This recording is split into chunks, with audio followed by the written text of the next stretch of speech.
Hello and welcome our blog viewers to RTD's News English Edition. As usual, we'll begin tonight's news with the major top highlights. The weather forecast predicts rainy situation to continue this evening. Rainfall in Djibouti. Launch of training for field epidemiologists. Health.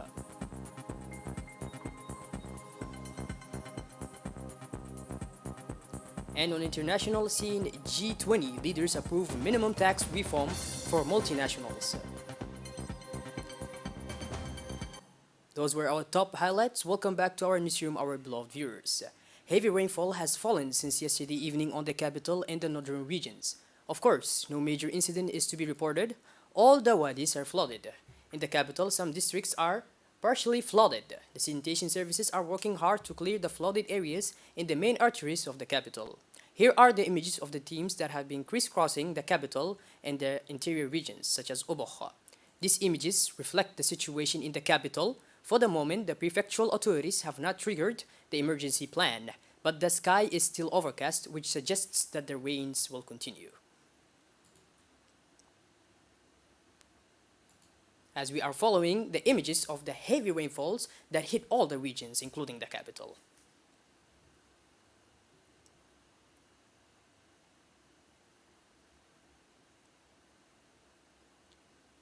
As you can see the harsh weathers and the water roaring through the roads.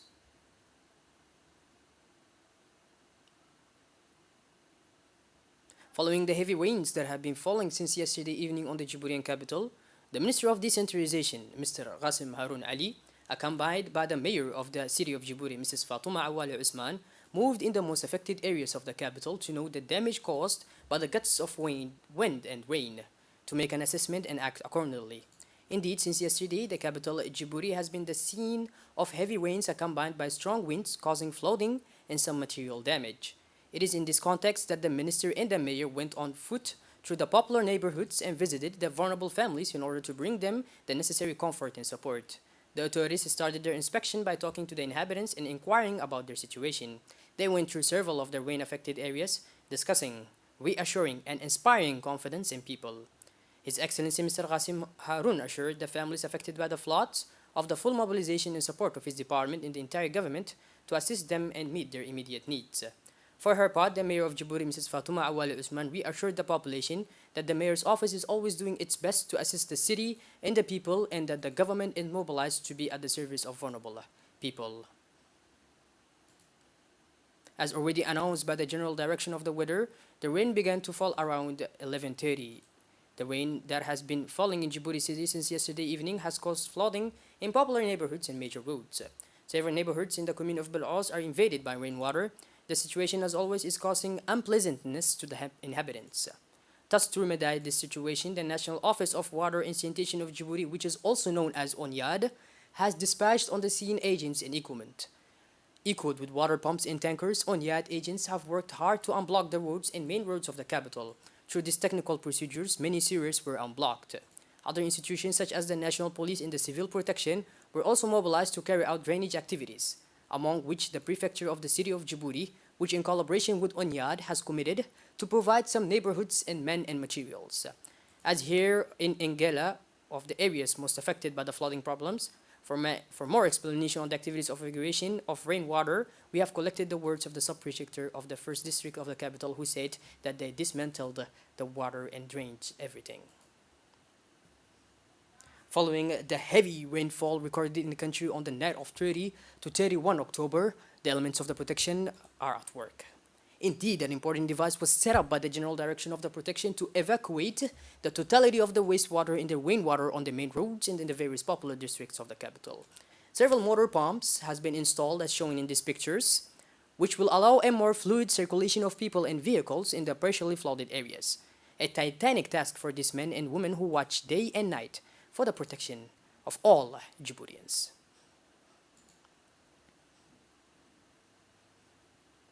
Moving on to the Ministry of Health, Dr. Ahmed Roble presided over the launch of the training workshop or field hemodialytics, which took place in the meeting room of the Ministry of Health. In addition to the Secretary of General State, Dr. Saleh Bonita Turab, several representatives attended the launching ceremony which took place in the presence of Colonel Wa'is Omar Boghole of the Coast Guard, Dr. Colonel Ahmad Hassan, on behalf of the Armed Forces Health Services and representatives of various stakeholders, including WHO, the UNAIDS, representatives, and IGAD. The first cohort concerns nearly 200 future epidemiologists who will undergo accelerated training for several months in order to acquire the basic skills used in frontline epidemiological surveillance. Indeed, the future field epidemiologists will be trained and equipped to contribute to the improvement of disease detection, reporting, and feedback in the Republic of Djibouti.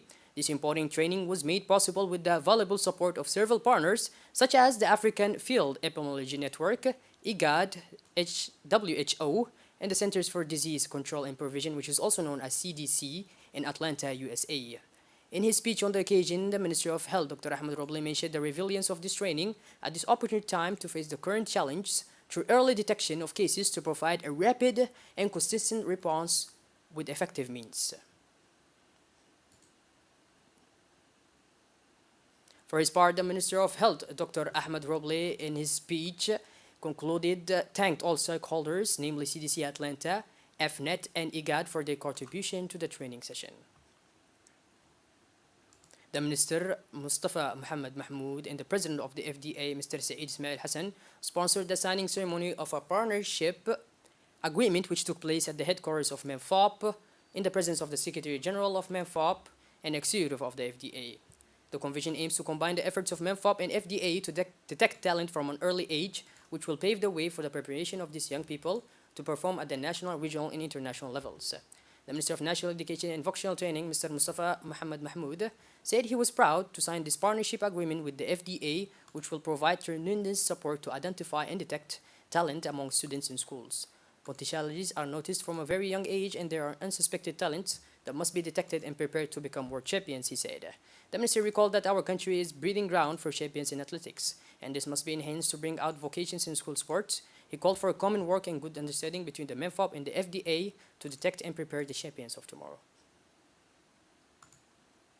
As part of the School Championship of Middle and Secondary Education, the Department of Sports and Culture of the Ministry of National Education and Vocational Training organized this Saturday, October 30, 2021, a ceremony to officially launch the sports season 2021-2022. The Secretary General of MENFOP, Mr. Muhammad Abdullah Mahyoub, officially sponsored the 2021-2022 sports season in the gymnasium of the High School of Djibouti. Many personalities, including the Director General of Education, Abdi Dirirgeri, the Director of Public Education, Mrs. Lula Ali, the Head of Sports and Schools Culture Department, Mr. Mustafa Hassan Roble, took part in the event.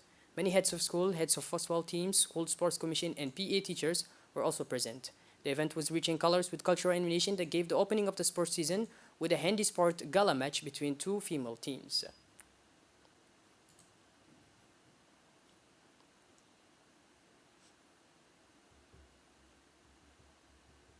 Back to the mayor of the city of Djibouti, Mrs. Fatuma Awali Usman, which organized this morning an important working meeting concerning the national management of public fountains and the ways and means to achieve individualized connection.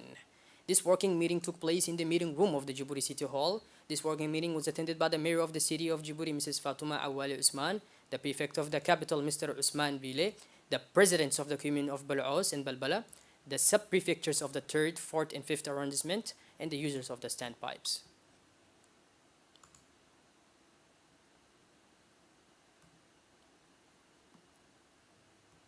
The mayor of the city of Djibouti, Mrs. Fatuma Awali Usman, took her turn to speak. She said that this situation creates a lot of loss of drinking water, and this water surges not only by a vector for the spread of disease, but also deteriorates the streets, alleys, and public roads. It should be solved this problem that has long persisted, she concluded her speech.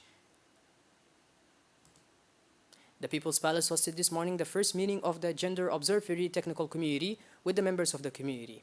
The Observatory on Gender is structured as a control body that ensures, on the one hand, the respect of the principles of equity and gender equality in support of the implementation of the national gender policy, and on the other hand, the control of the application of legislative and regulatory texts in relation to the international conventions on the subject, in order to accompany the MT in the accomplishment of its role and missions, which call for multiple partners and interdependent actions and maintain a dynamic with the different stakeholders involved, governments, bodies, institutions, are set up, the technical committee, which has the following main objectives to ensure the technical and programmatic implementation of the actions including the observatory work plan, to promote and develop the exchange, sharing of information between the sectors, structures, and institutions involved in the implementation, monitoring, and evolution of the Observatory Work Plan. The meeting was chaired by Mrs. Anisa Hassan Bahdon, Secretary General of the Ministry of Women and Family, and was attended by members of the technical community, as well as technical and financial partners.